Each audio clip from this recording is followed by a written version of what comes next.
Merci de réserver l'accueil le plus chaleureux possible à Peggy Provost, Sabrina Delannoy, Jean-Michel Aulas et Christian Bassila.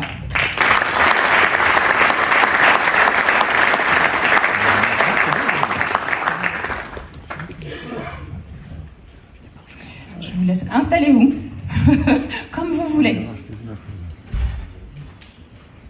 N'ayez pas peur. Christian, les chaises musicales, il reste une place. Peggy, je vais commencer avec vous. Vous êtes entraîneur national, sélectionneur championne d'Europe avec la sélection U17 féminine en 2023. Et j'aimerais que vous nous disiez un petit peu, que vous nous fassiez un constat technique de la formation féminine. On en est où, on fait quoi? Merci. Donc on en est où, on fait quoi? Déjà, on va repartir sur un point historique. 98, bien sûr, on gagne la Coupe du Monde chez les garçons. Derrière, on fait un constat, c'est qu'effectivement, il y a des licenciés, beaucoup de licenciés féminines. Qu'est-ce qu'on fait avec l'impulsion du directeur technique national de l'époque, Aimé Jacquet, et bien sûr, sous l'impulsion d'Elisabeth Loisel, ici présente en tant que sélectionneur, on lance le premier plan de féminisation. Bien sûr, avec l'idée à la fois de travailler sur la formation et la formation au niveau des lycées. Donc, on ouvre le pôle France ici à Clairefontaine pour former la joueuse de demain, mais aussi répondre tout de suite aux exigences du haut niveau pour pouvoir qualifier l'équipe de France A. Et donc, on se qualifie pour le championnat d'Europe et la Coupe du Monde en 2003. Donc, à partir de là, du coup, effectivement, on s'intéresse à la fois au football féminin, au niveau de la fédération, au niveau des éducateurs et aussi, pas forcément, au niveau des clubs.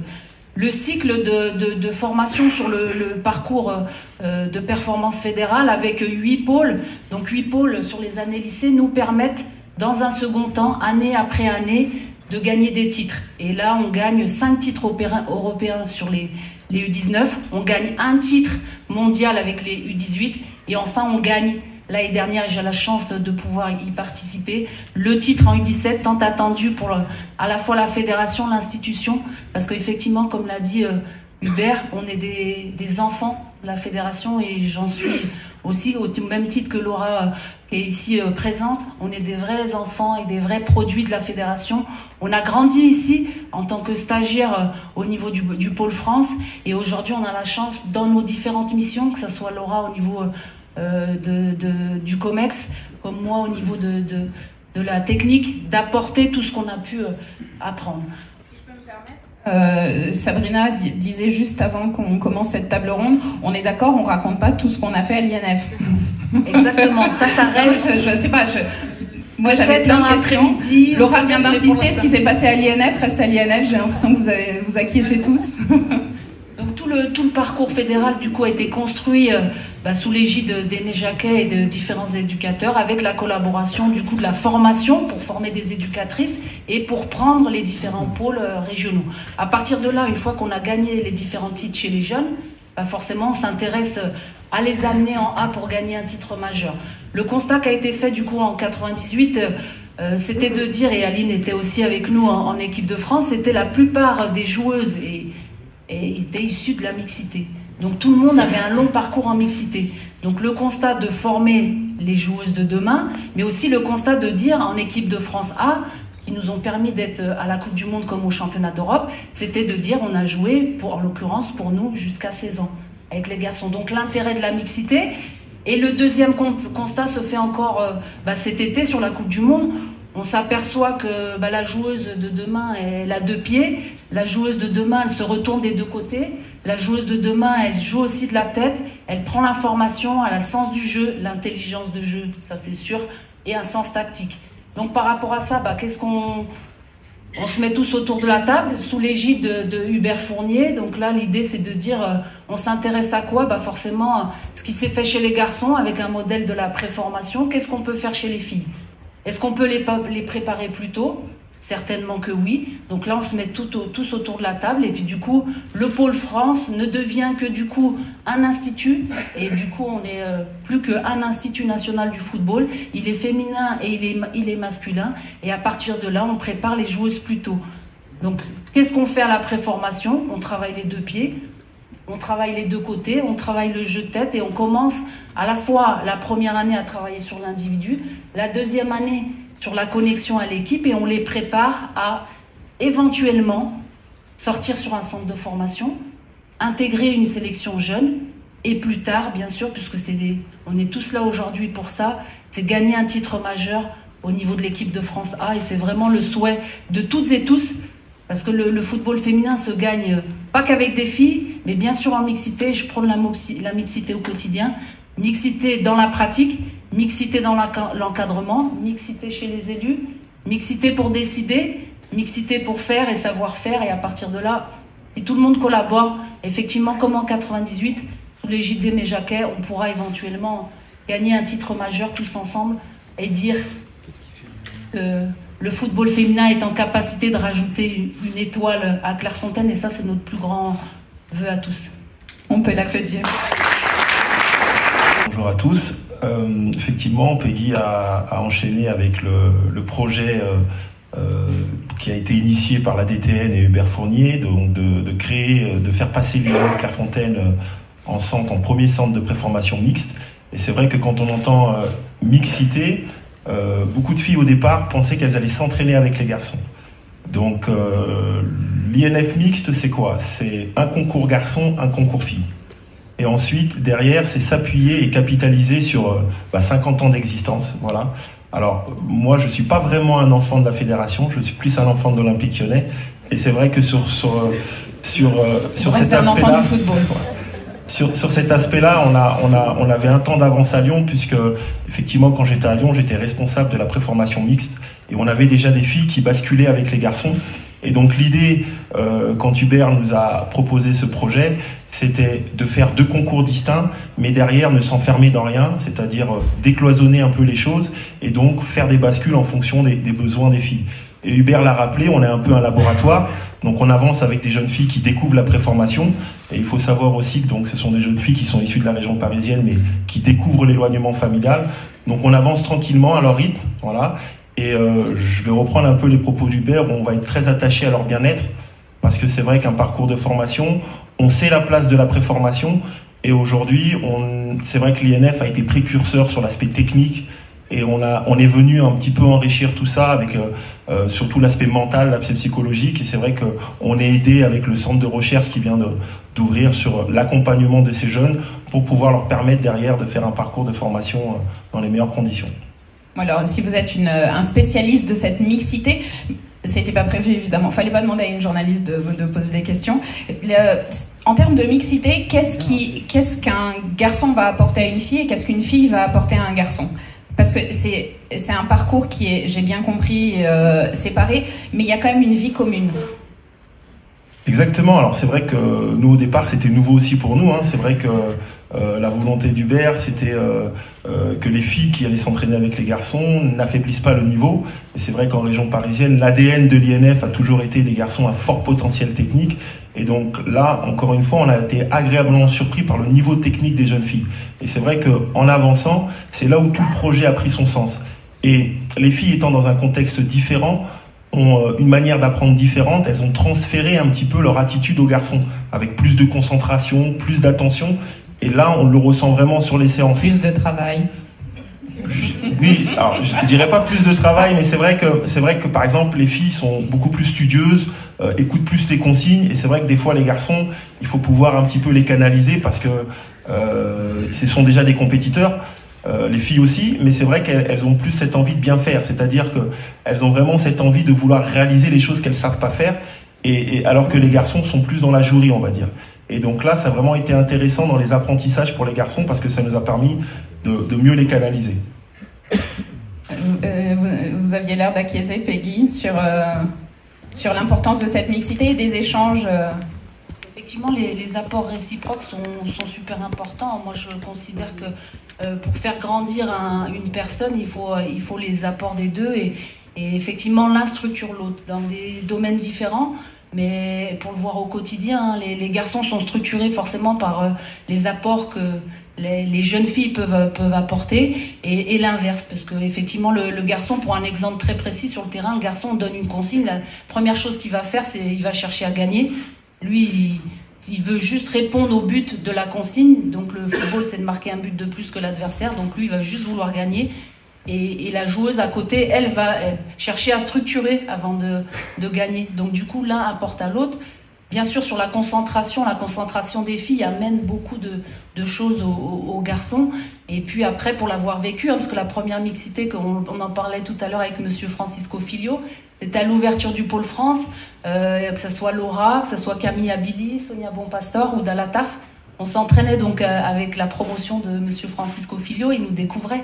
Il découvrait le football féminin. Aïe, aïe, aïe. Et donc il était très content de nous avoir. Et justement, on a apporté à ces garçons, et il peut aussi en témoigner. Et à l'inverse, bien entendu, les garçons nous ont apporté, puisque plus fort, plus vite, plus loin, plus précis dans toutes les qualités techniques et physiques. Et donc par rapport à ça, c'est important pour nous au quotidien de le faire dès le plus jeune âge. Et encore une fois, je vous le redis, beaucoup de joueuses chez nous, à l'INF, jouent encore en mixité. Donc c'est important aussi pour nous de l'avoir ici au quotidien, au sein de l'INF. Mais pour moi, c'est un vrai intérêt. Et les deux footballs, et si je puis dire le football, l'un apporte à l'autre. J'espère qu'elle s'aime un peu la zizanie aussi. Non, ça... En bonne intelligence. Alors justement, pas de zizanie à l'INF. Je ne reviendrai pas, Sabrina, sur ce qui a été dit avant. J'aurais voulu qu'on se reconcentre sur la modification du parcours de formation et la création des centres de formation dans les clubs professionnels. Oui, donc c'est vrai que l'idée au global, c'est que la fédération et les clubs travaillent ensemble pour améliorer et augmenter le nombre d'années du parcours de la joueuse. C'est vrai que nous, par exemple, au Paris Saint-Germain, on a 14 joueuses qui sont aujourd'hui à l'INF en préformation parce que on n'a pas aujourd'hui les infrastructures, même si c'est un projet sur lequel on réfléchit. Mais évidemment, l'idée, c'est d'optimiser et d'améliorer au maximum le parcours de la jeune joueuse. Et donc, dans cet objectif-là, la fédération a soutenu la création des centres de formation dans les clubs. Et donc, cette saison, il y a eu 6 créations d'agréments de centres de formation féminins, dont le Paris Saint-Germain que je représente aujourd'hui, mais également l'Olympique Lyonnais, Fleury, PFC, Bordeaux et Montpellier.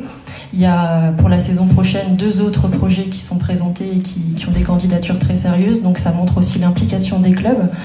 Et donc aujourd'hui, on est au centre de formation, on a obtenu un agrément officiel ministériel qui permet d'améliorer l'accueil, l'infrastructure, les conditions de formation de nos jeunes joueuses. Et tout ça a vraiment l'intérêt de tirer vers le haut, d'obliger les clubs aussi à élever leur niveau d'exigence dans ce qu'ils proposent pour la formation des jeunes joueuses. On est passé au Paris Saint-Germain d'un effectif de 20 joueuses qui étaient dans une section sportive, aujourd'hui à 34 joueuses formées, donc on multiplie aussi la quantité mais aussi la qualité. On a recruté Sonia Aziraj en directrice technique du centre de formation diplômée d'un BEFF. On a amélioré toutes les infrastructures liées au médical, au bien-être de la joueuse. On a augmenté le nombre de personnes dans le staff. Donc tout ça, c'est vraiment un travail qu'on fait conjointement avec la fédération qui nous soutient dans les clubs. Pour souligner aussi ce que disait tout à l'heure Hubert, c'est vrai qu'on est très attentif évidemment au bien-être de la joueuse. On parle d'éloignement tout à l'heure familial, même si la plupart de nos joueuses viennent de l'Île-de-France. Il y en a certaines qui viennent d'un petit peu plus loin. Donc il y a un temps d'adaptation. Il faut être pas uniquement sur former une joueuse de football. Il y a le projet scolaire. Donc on a au Paris Saint-Germain aussi pour la première fois mixé les centres de formation. Donc nos classes aujourd'hui sont mixtes, les filles et les garçons sont dans les mêmes classes. Tout ça, ce sont des avancées très importantes.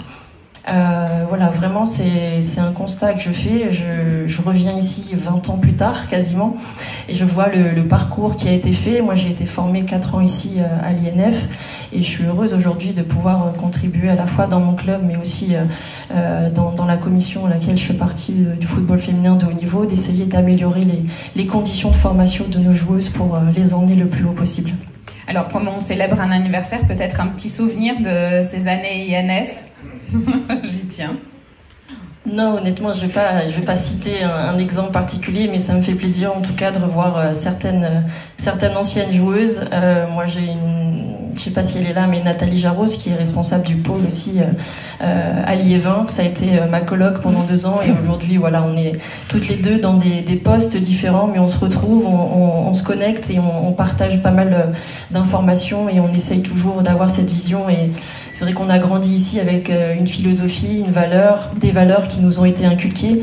Et je sais qu'aujourd'hui, mon passage à l'INF m'a fait grandir. J'ai grandi ici. Quand on passe de à peu près... j'avais quel âge quand je suis arrivée? J'avais 16 ans. De 16 ans à 20 ans, forcément, c'est un âge crucial dans l'étape de construction d'une jeune femme. Donc voilà, que des bons souvenirs, et je suis ravie de revenir ici 20 ans plus tard. Peggy, vous vouliez ajouter quelque chose?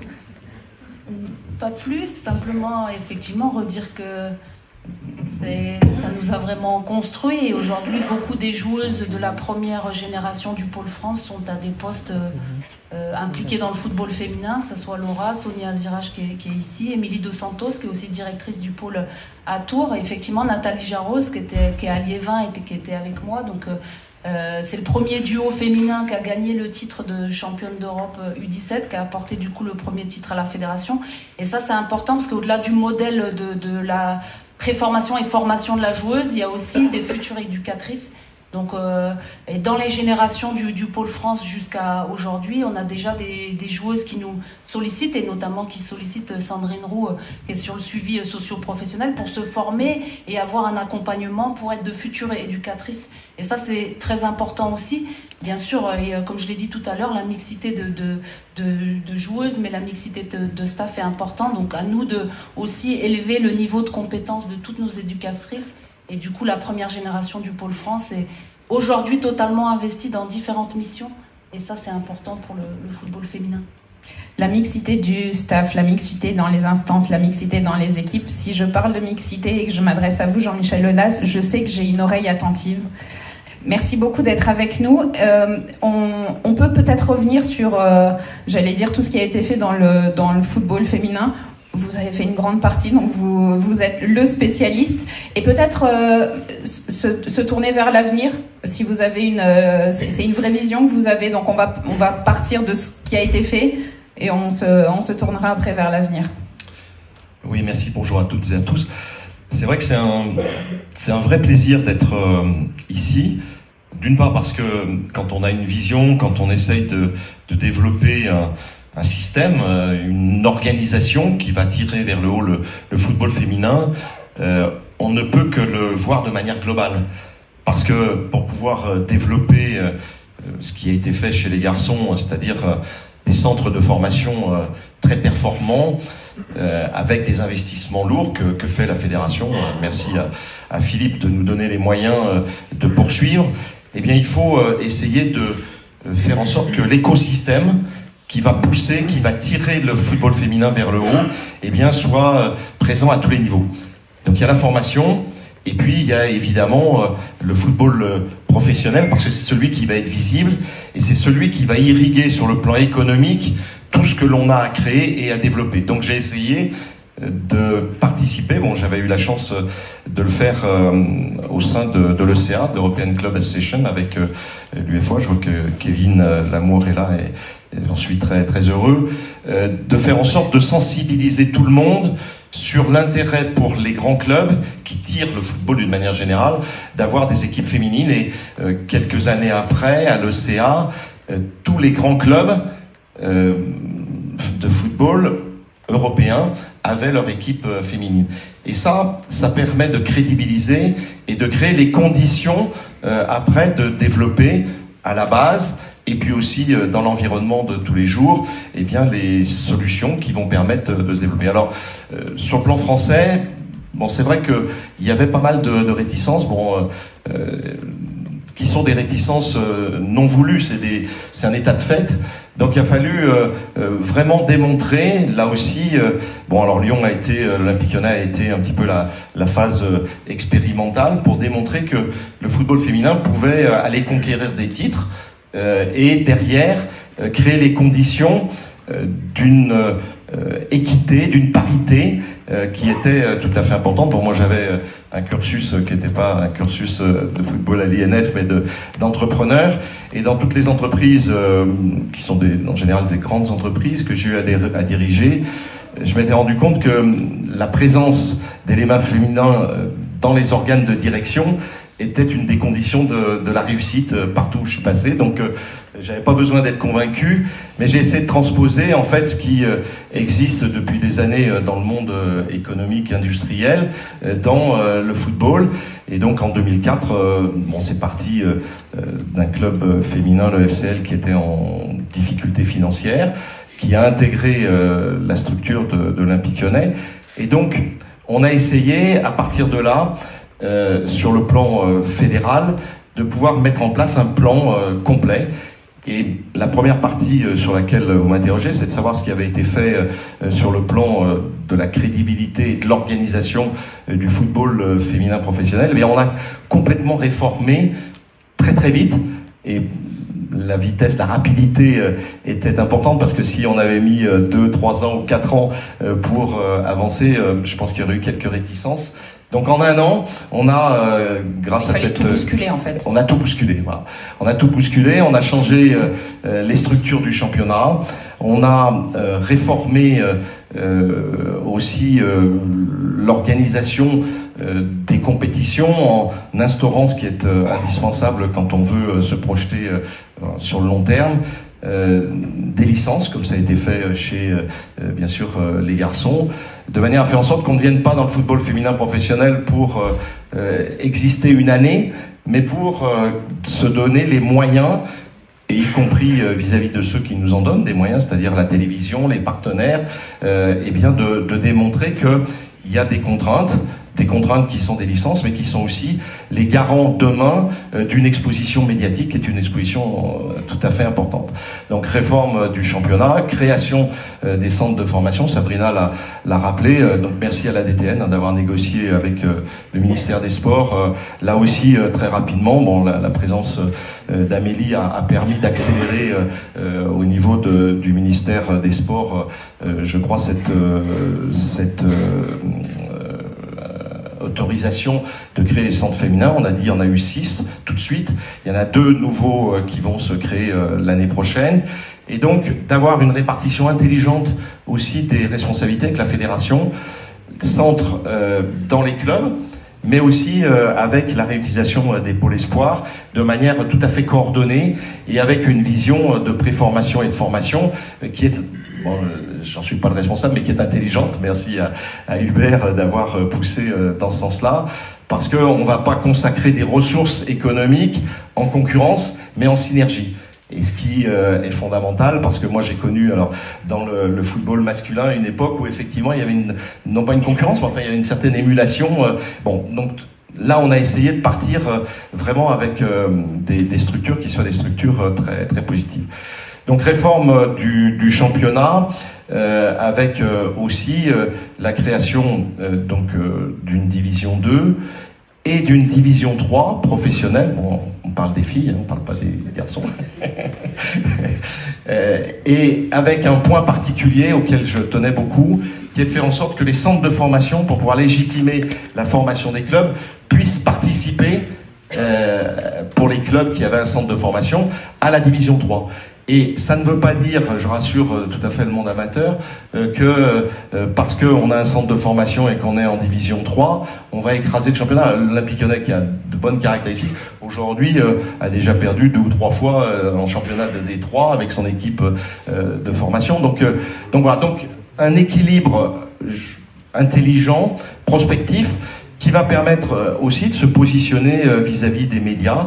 Et on est allé chercher un partenaire. C'était pas facile, parce qu'on était à un moment où il y avait une certaine crainte, une certaine réserve par rapport aux retransmissions de télévision, et donc des ressources qui étaient associées.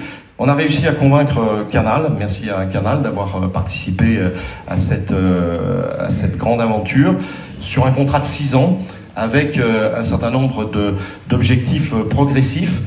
Et c'est vrai que quand on s'est engagé, on avait en face déjà les éléments de crédibilité puisque licence, puisque terrain adapté, éclairage adapté, accueil adapté, environnement prospectif.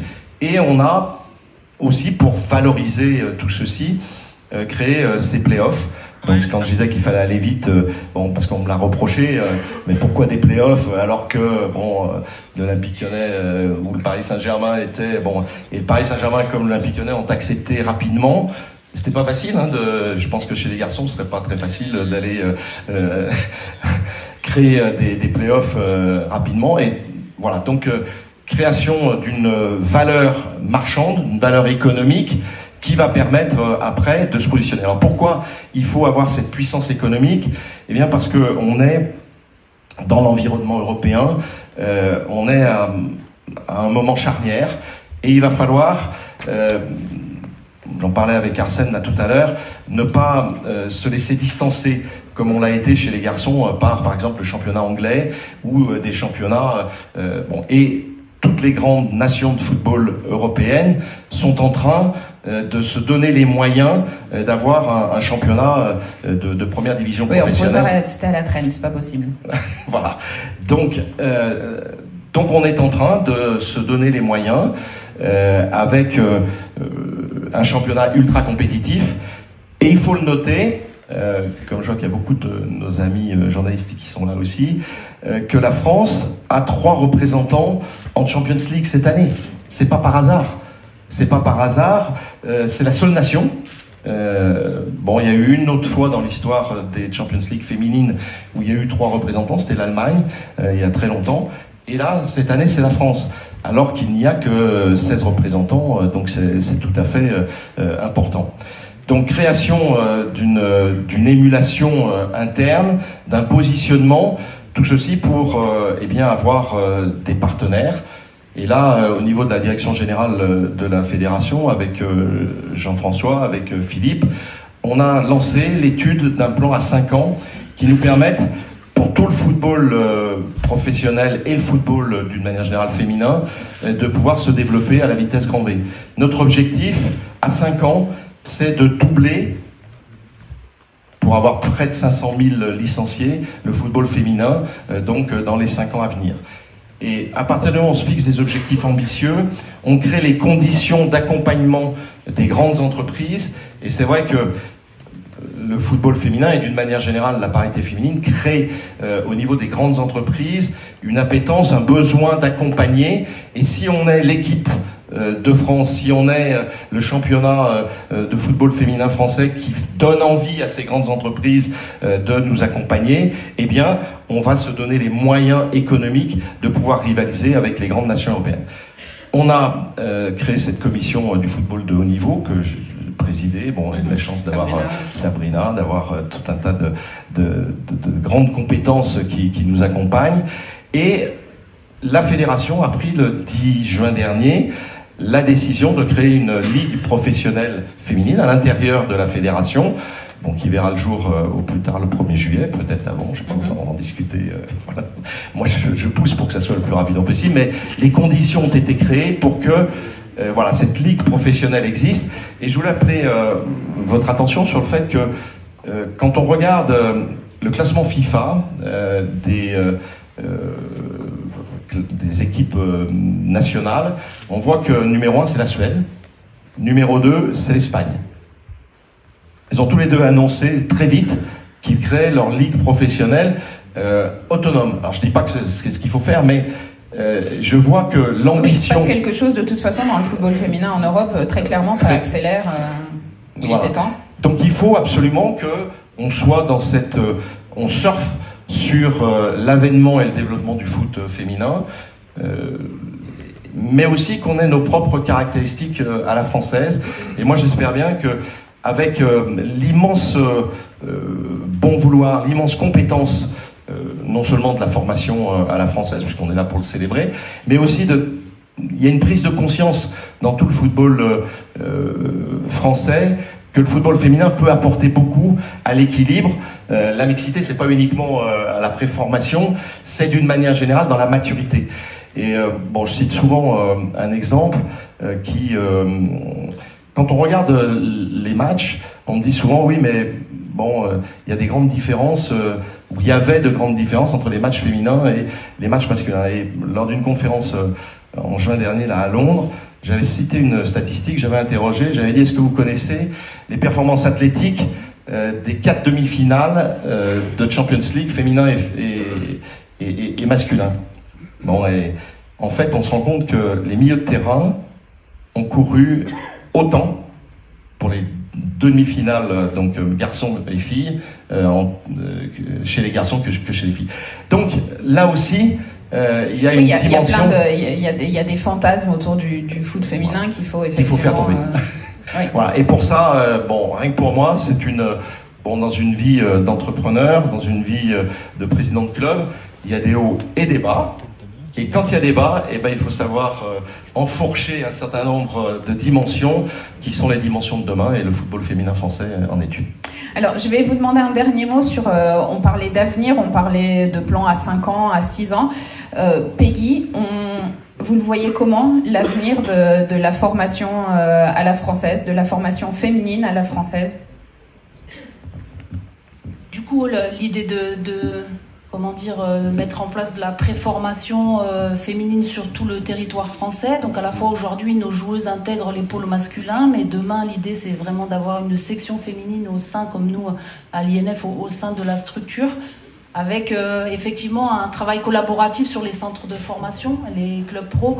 L'idée c'est pour gagner demain et gagner ensemble, il faut donc un travail collaboratif, à la fois un parcours de performance fédérale cohérent avec un travail structuré au niveau des clubs, comme vient de le dire président Aulas. Et à partir de là, effectivement, on pourra être compétitif. Au-delà des sélections jeunes, l'idée vraiment pour tous les acteurs et toute l'institution qu'il y a autour du football féminin, c'est de gagner le titre majeur en équipe de France A, qui libérerait justement un peu tout nos travail et qui valoriserait, j'ai envie de dire, le travail qui a été fait depuis des années. Et... Avant, il y a les Jeux Olympiques en France. Exact. Si on pouvait Zéro gagner pression. demain. Zéro pression. Sur personne. Sabrina, sur la vision depuis un club, oui, sur cette formation à la française, parce que ça serait bien aussi que la France devienne l'un des pays qui exporte le plus de joueuses professionnelles. Oui, c'est vrai, mais Peggy, vous avez l'air de... Oui, non, c'est l'objectif. Je rejoins un petit peu Peggy aussi sur le fait qu'il manque peut-être ce titre pour mettre en lumière le travail de long qui est fait depuis 50 ans. Et c'est vrai que c'est ce qu'on souhaite forcément tous. Ça viendrait valoriser, récompenser. Et je pense que si on prenait un peu l'exemple de l'Angleterre tout à l'heure, je pense qu'ils ont réussi à gagner le titre qu'il leur fallait avec l'Euro à la maison au bon moment, et donc ça a permis au cercle vertueux de grandir encore un petit peu plus, et je pense que ça peut être un amorçage qui manque aujourd'hui au football féminin. Sur le plan de l'exportation des talents, je voudrais avant qu'on résolve un problème, qui est le problème des contrats, pour protéger notre formation et faire en sorte que, effectivement, s'il doit y avoir exportation de talents, ça se fasse aussi au profit des clubs et pas uniquement dans un contexte qui est désorganisé. Donc là aussi, on y travaille avec l'UNFP, je ne sais pas s'il y a des représentants, je ne sais pas saluer, mais pour trouver la meilleure protection possible qui permette à la sortie de la formation d'avoir un contrat de club d'abord. Christian, le président Aulas parlait d'un doublement des jeunes femmes licenciées. Donc vous avez la place à l'INF pour avoir le double de jeunes filles? Pas pour le moment, mais c'est vrai que pour demain, c'est vrai que pour demain, je pense qu'aussi il va falloir anticiper et on l'espère le nombre de licenciés dans le football féminin qui va augmenter. Et c'est vrai que ça commence aussi dans un travail dans les clubs amateurs dans la région parisienne. Je sais qu'il y a ici présent Ali Mousser de la Ligue de Paris avec qui on travaille en très bonne intelligence pour inciter les clubs amateurs à faire plus de mixité, pour attirer ces jeunes filles. Il y a aussi un gros travail qui est fait à la DTN sur le foot à l'école pour attirer encore plus de licenciés, parce qu'on l'a bien vu, comme a dit le DTN, la formation française repose sur un système entre le monde amateur et le monde professionnel, et c'est vrai qu'aussi le monde amateur va être ce premier pourvoyeur de jeunes talents. Et donc là aussi, il va falloir anticiper, on l'espère dans les années à venir, le nombre de licenciés qui va exploser et donc derrière être en capacité avec le déploiement des pôles des pôles espoirs féminins sur les différentes régions, de pouvoir accueillir toutes ces jeunes licenciés. Merci beaucoup. Merci à tous les quatre. Bon courage. Bonne chance pour la suite.